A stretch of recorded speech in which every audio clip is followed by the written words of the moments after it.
Welcome, luxury enthusiasts, to the Luxury Travelers Podcast, hosted by Rodney George. The ultimate passport to opulent destinations, extravagant experiences, and unparalleled indulgence. Whether one is a seasoned jet setter or daydreaming of the next lavish getaway, the Luxury Travelers Podcast has it all covered. So buckle up and prepare for a journey into the lap of luxury. Now, your host.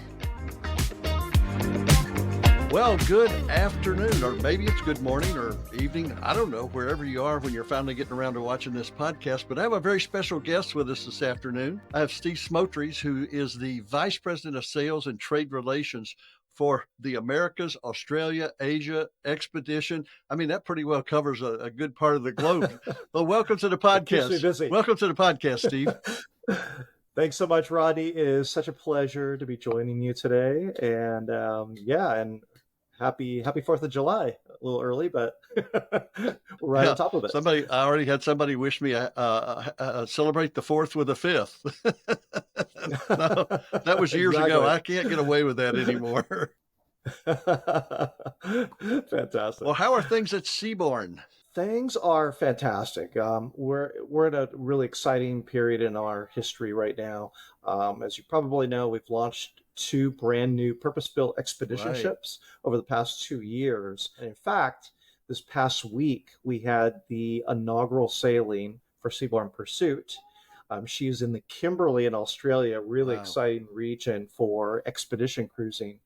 And we did something a little bit different there where we, you typically get a godparent of some sort, a celebrity, maybe a trade partner, something like that. We did something a little bit different there. We invited the local Aboriginal people of that region to be a collective godparent for Seaborne Pursuit, and has some really wonderful things going on. It's going to allow us to really play into our sustainability strategy and give back to those folks in those regions to really kind of help them further evolve their history and start new stories along the way as well. Well, that's a different approach for sure, as far as the godmother, godfather, whatever of the ship. Yeah. It's almost always a female, so that's definitely hitting a different stride for you guys. Yeah, it's really exciting, and again, I think if you're in the expedition game, sustainability needs to be front of mind because you're going to these really fragile places on the planet, and it's it gives our mutual clients these opportunities to explore these regions, but it's really important to protect these really fragile environments. Not only, we think of sustainability from, protecting the oceans and the wildlife and things like that, but it's also the cultures that we're having the great pleasure of interacting with in these places. So what if, we talk luxury all the time because we're based in Naples, Florida. So, you feel like you have a good feeling for what differentiates the various players, especially in the cruise market. But from your perspective, what do you think it is out there, or what do you know it is that differentiates Seabourn from all the other luxury cruise players? Yeah, it's challenging. We're again a great time in cruising history where you've got so many fantastic products. I've had the great pleasure of being on a number of our competitors and all fantastic products. And I think with Seabourn, what really makes us a little bit different is we really are focused on those guests who want a little bit more of a relaxed environment. It's more of an understated luxury feel when you're on board. And then the other big part of it is how we deliver the service. Look, if you're in the luxury game, you're going to be having to deliver high touch luxury in some capacity. But the Seabourn way of doing that is also we encourage our team on board to develop a relationship with the guests, to get to know them, get to know their names, get to know their preferences, and really develop a bond and a relationship. And it's so interesting when our past guests that are very, very loyal, if we ask them, like, what's kind of a couple words that describes the experience and why you keep coming back? And they say the words that always come up over and over again is home and family. They feel that connection Yeah. and bond to the team and the product, and that's really powerful. So I think those are a couple things that are really powerful differentiators for us. Well, you certainly do a great job, and our clients that travel on your brand, they're very loyal to your brand. And I don't know, I don't know what started that. It might have been the caviar in the tuxedos in the water, and Does it hurt? no, caviar never hurts. Well, and that's so funny that they do get dressed up when they do that caviar on the surf, and they got the caviar and the champagne on the surfboard, and the team is like waiting in the water, and it's like a big party. But it's like the most dressed up like experience, and you're actually waiting Yeah, I in the feel that. water. But that's one of those signature Yeah. experiences that people really love. Was I supposed to get dressed up? All I have on is my swimming trunks. Exactly. Let's go back just a second, digress back to your expedition product, because you guys are rather Sure. unique in that space. What is it that you're doing with your area specific ships that you've built for these regions of the world, Yeah. just to differentiate from a traditional cruise ship, or even differentiate you from your competitors? Yeah, Rodney, it's been a really interesting journey there. It's not like Seabourn just jumped into the fray. There's all these new expedition ships and new expedition players.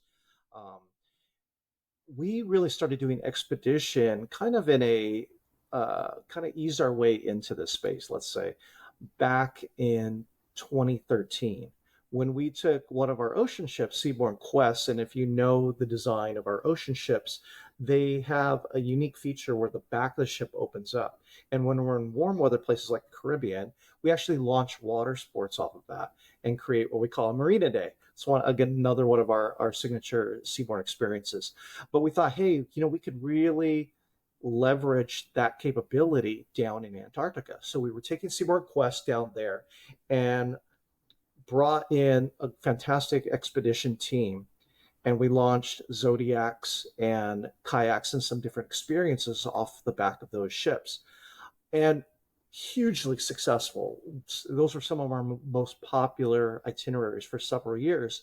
But we knew, look, if we were going to be in the expedition space, we really need to evolve that experience.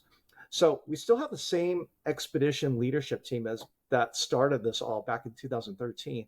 And we said, and they have been on a number of different expedition ships over the years, vast experience. And we said, okay, if you were to design the perfect expedition ship, what are the features that you would include? What are the things that are missing out there in other expedition ships? And they put all that knowledge and learnings into these two purpose-built expedition ships. And I'll tell you, they are state of the art.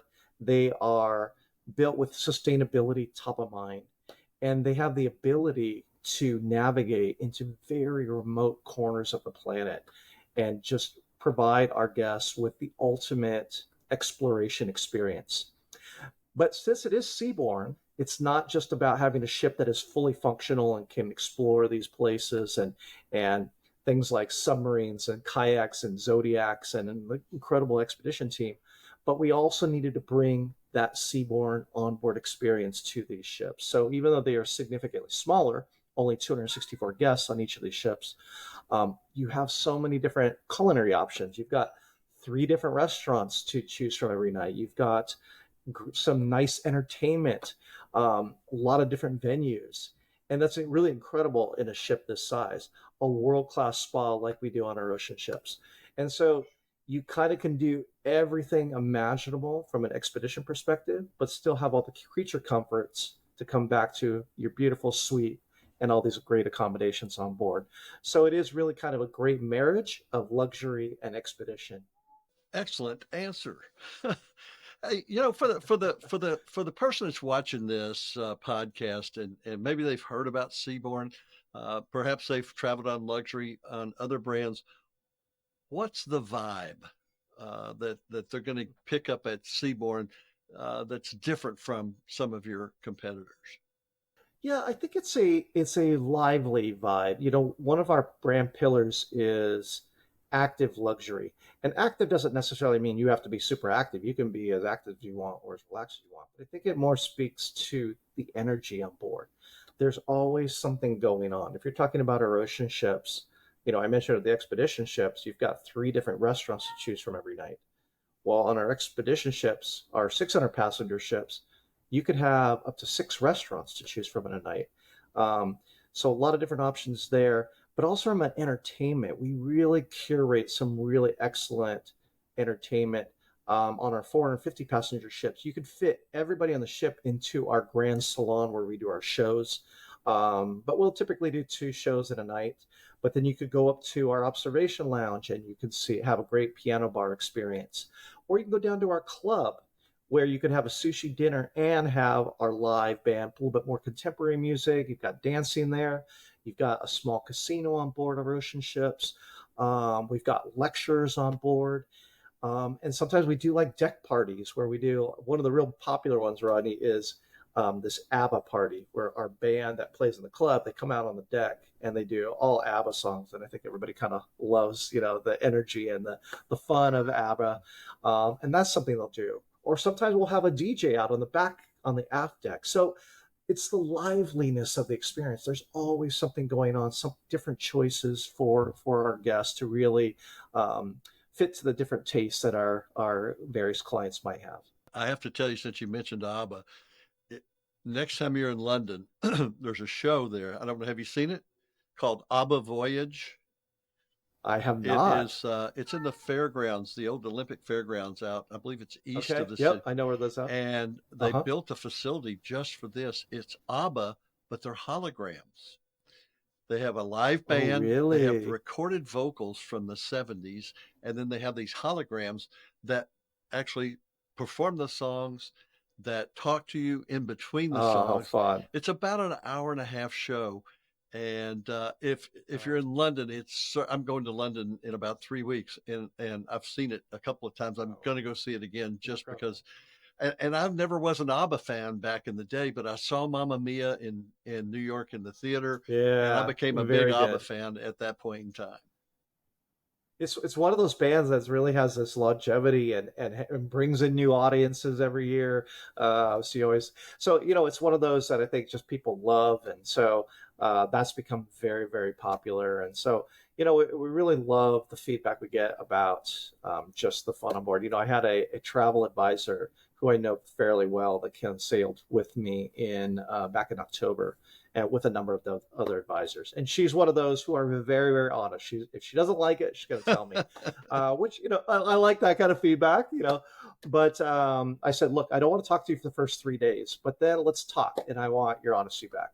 And the first words out of her mouth was, wow, this is a lot more fun than I thought it would be. And I'm just having the time of my life. So. Well, if you cater, your guests are basically the boomers. I would guess a high Yeah. percentage. So it's just like when I go to the grocery Yeah. store. I live in Naples, Florida. It's a place that you can move to thinking you're old and rich and be wrong about both. But when you go to the grocery store, they're playing my music from the late 60s and the Right. 70s, and it makes you in a Right. much better mood. And I'm guessing they've done studies that show that you spend more money when you're happy, right?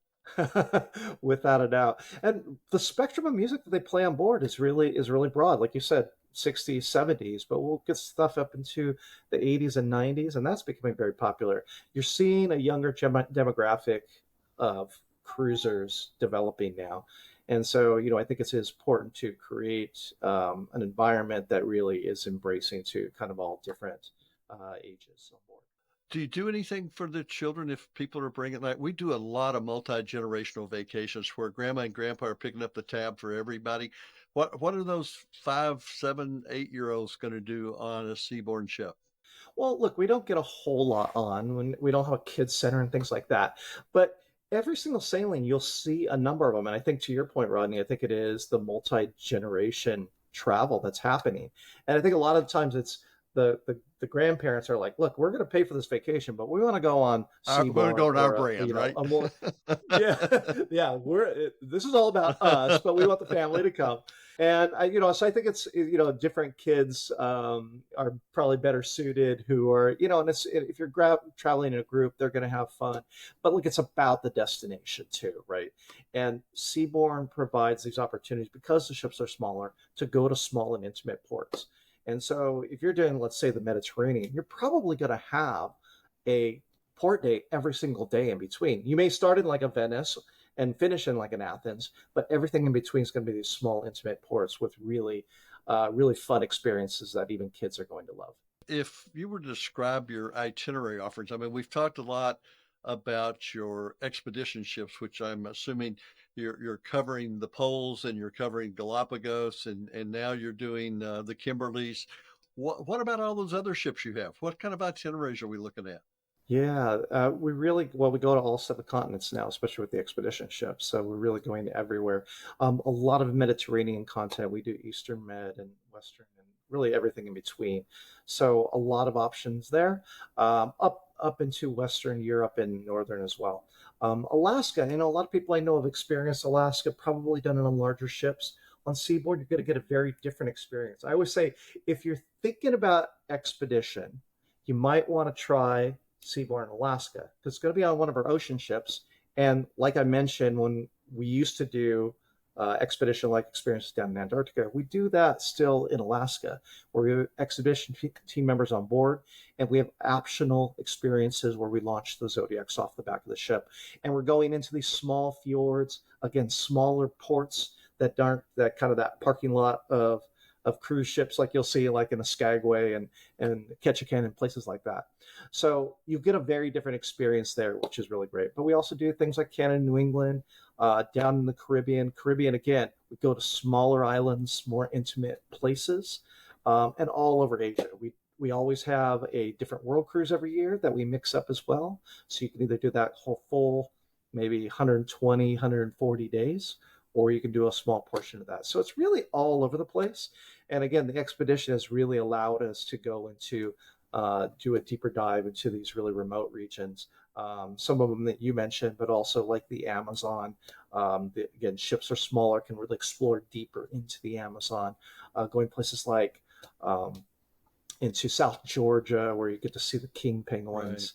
Right. And then down in the South Pacific too, exploring places like Papua New Guinea.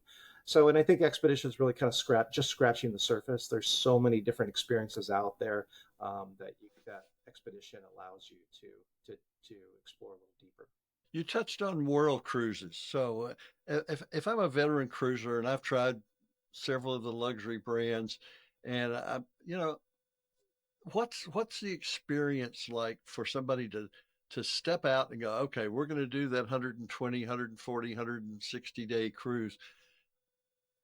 I have some clients that do it every other year, but so I kind of know what the experience is, but for the people that are watching, what's that experience like with Seabourn?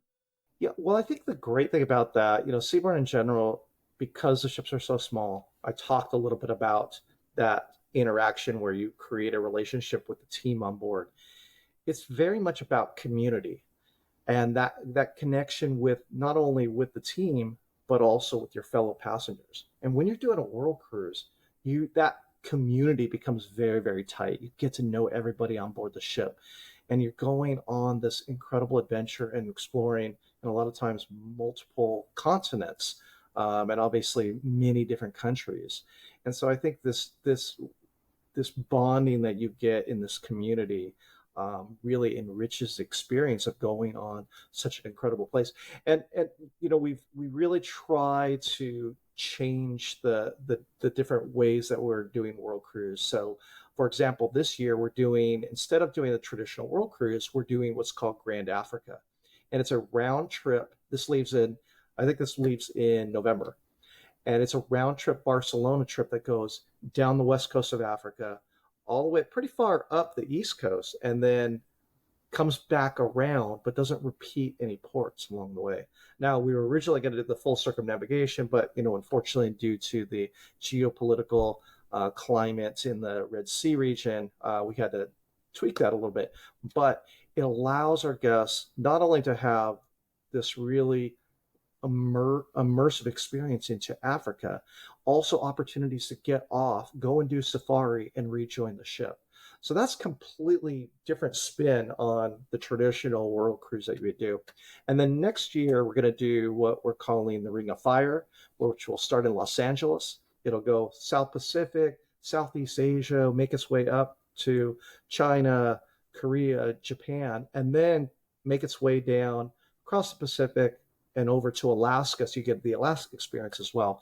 So really always trying to get creative with the world cruise. And, and I think our guests, to your point, they come back maybe every year, but at least every 2 years. There's a lot of people that are doing that. And so they are looking for, hey, I've already done maybe a full circumnavigation. I want to do something different, but in that kind of same vein of what a world cruise is like. Yeah, these people do it every other year, and the only reason they don't do it every year Yeah. is they spend the year in between getting ready for the next one, planning all their excursions, planning their You would think there's a lot of planning that goes into that, there right? really is, and their overland journeys, and Yeah. just simple things like having all your bills set up so you can pay them electronically. I mean, and these people have a dog that they leave with a dog sitter for 150, 180 days every other Yeah, year. that dog is going to disown them and they're gone that Yeah. long. Who are you and why are you here? Well, also where we are now and how technology is evolving, we have Starlink on all of our ships. So even if you're gone for a long time like that, you're still really able to stay connected. And Starlink is included in your cruise fare, and that's also on our expedition ship. So I was actually down in Antarctica last year, right after we got the Starlink, and was able to do, calls like this, like video chats seamlessly below the Antarctica Circle. So it just, Wow. I think we're in a different time now where you can stay connected to loved ones. If you've got a business, a lot of people have their own businesses, but still want to travel. You still have that ability to maybe work on board and still take these longer trips that, 10, 15 years ago, you weren't able to do that. We are a connected group of people, aren't we? We are.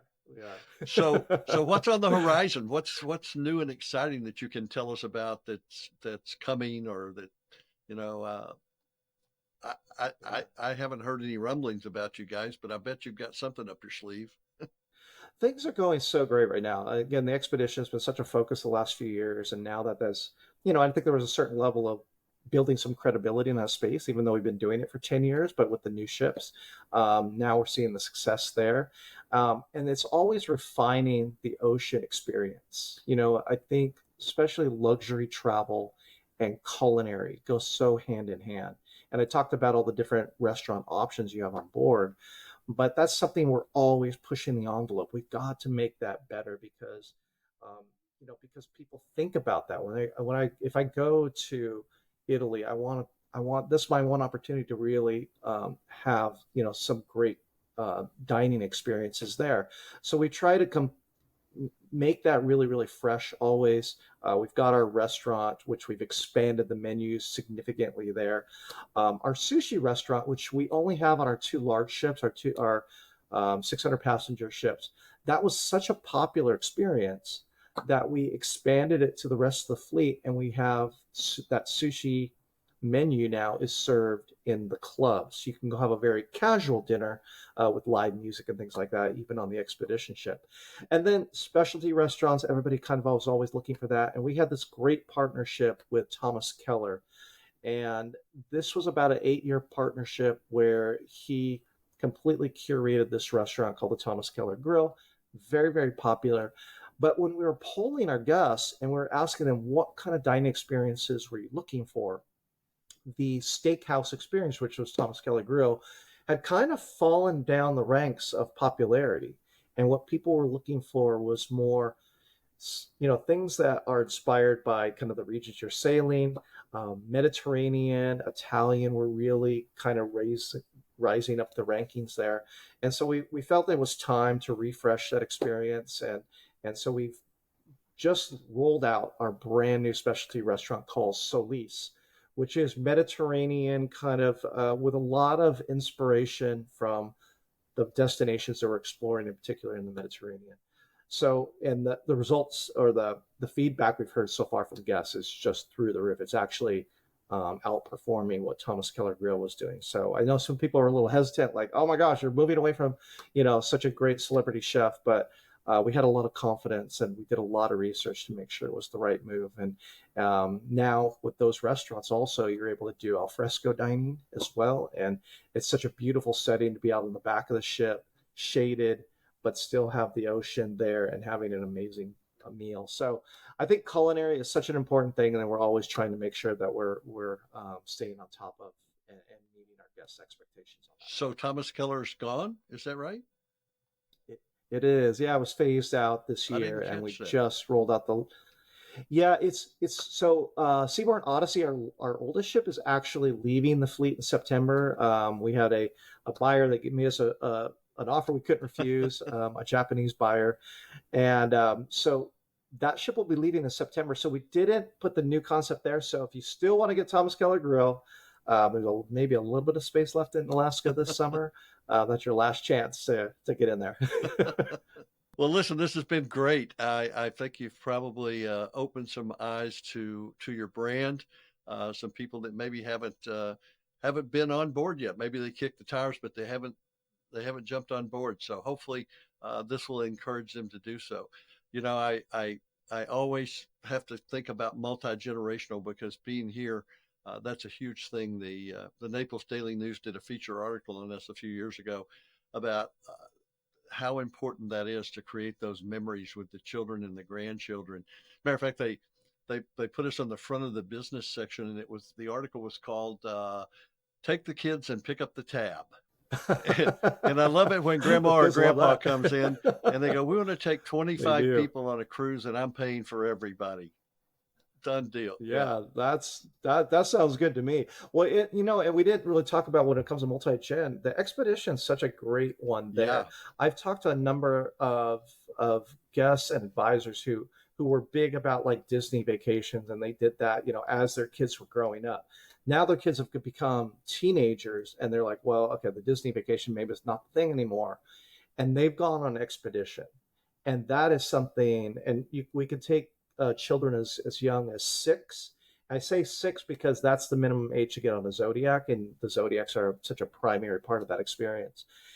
And just having, again, multi-gen experiences where you're really having these incredible experiences. It's more like a safari than it is a cruise, like if you're doing a luxury safari. So I think those kind of experiences can be really powerful from a multi-gen perspective. Well, I think it's really important to create those memories, because for those of us who are at or headed into the fourth quarter, that's what it's all about for us, is having those times with the whole family and creating memories and experiences will and be memories, remembered creating for memories decades after you're gone away. Well, Steve, this has been great. I really appreciate you coming on with us, and I wish you the best. I know by the time this airs, it's going to be past Independence Day, but happy Independence Day tomorrow. And we have so much to be grateful for in this country. And one of those is people like you that tell a great story about your brand, because you have a great brand to tell the story about.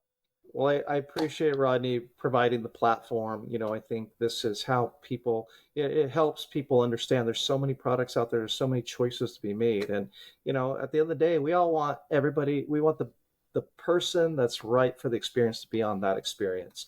And, the storytelling is such a big part of it. And so any way that whatever we can do to really, authentically tell the story to help them make the decision, I think, it's a win for everybody.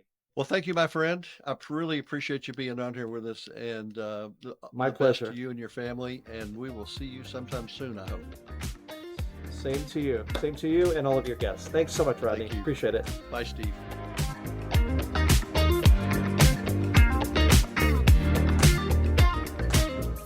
Thanks for joining us on the Luxury Travelers Podcast.